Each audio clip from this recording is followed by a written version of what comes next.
Hello hall వర్షం పడుతూ ఉన్నప్పుడు వాతావరణం చల్లగా ఉన్నప్పుడు ఇలా వేడి వేడిగా అప్పటికప్పుడు ట్రై చేయండి. సూపర్ టేస్టీగా ఉంటుంది. ఇంకా ప్రాసెస్లోకి వెళ్ళిపోదాం. హలో హాల్, నేను ఇవాళ మంచి రెసిపీ అయితే చూపిస్తాను. వర్షం పడుతూ ఉన్నప్పుడు మొక్కజొన్నలు ఉంటాయి కదా, లేతయి ఇలా గింజలు అయితే ఒలుసుకోవాలండి. ఇంకా నేనైతే 2 తీసుకున్నా, ఇలా గింజలన్నీ ఒలుచుకున్నాను. ఇప్పుడైతే ప్రాసెస్లోకి వెళ్దాం. ఇప్పుడు ప్యాన్ అయితే గ్యాస్ ఆన్ చేసి ప్యాన్ అయితే పెట్టేసుకుందాం. ఒక ప్యాన్ పెట్టి కొంచెం లైట్గా ఆయిల్ అయితే వేసుకుందాము. ప్యాన్ హీట్ అయ్యాక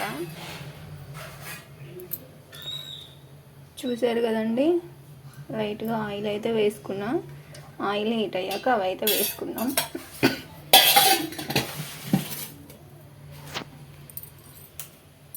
ఇప్పుడు ఇవి అయితే వేసుకుందాం.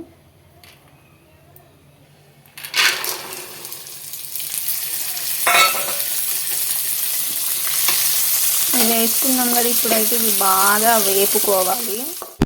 ఇంకా చూస్తున్నారు కదండి, ఇవి బాగా వేగాలి. ఒక 10 మినిట్స్ అయితే పడుతుంది. ఇక్కడ చూస్తున్నారు ఇంకా వేగిపోయాయి. ఇంకా ఇవి బాగా వేగిన తర్వాత అయితే మనకు టేస్ట్కి సరిపడా సాల్ట్, అలాగే కొంచెం కారం అయితే వేసుకోవాలి. అంతే, సింపుల్ అండ్ టేస్టీ రెసిపీ అయితే రెడీ అయిపోతుంది. ఇవి 2 వేసాక బాగా కలుపుకోవాలి. గ్యాస్ సిమ్లో పెట్టే చేసుకోవాలి. హైలో పెడితే మొత్తం మాడిపోతాయి. అంతే, టేస్టీ మొక్కజొన్న అయితే రెడీ అయిపోతాయి గింజలు. ఇంకా చాలా టేస్టీగా ఉంటుంది. అలా వర్షం పడుతూ ఉంటే, వాతావరణం చల్లగా ఉన్నప్పుడు ఈవినింగ్ ఇలా తింటూ ఉంటే ఎంత బాగుంటుందో అసలు.